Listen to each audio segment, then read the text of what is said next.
Ganito ginagawa namin mga kadugo sa diet ng aso, no? Ginagrind ni Mrs. yung yung gizzard.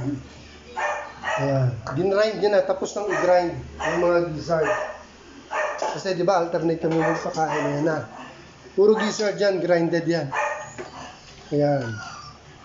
Yan ang ihahalo sa dog food or sa rice. Ganyan ang pagkain yan. Minsan chicken, minsan ano. Wait lang, kakain na kayo. Prepare ko na.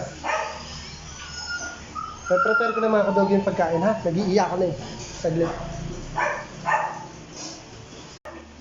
Ganito ginagawa namin mga kadugo sa diet ng aso, no? Ginagrind ni Mrs. yung gizzard.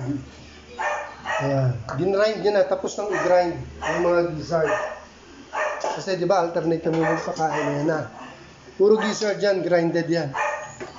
Ayan.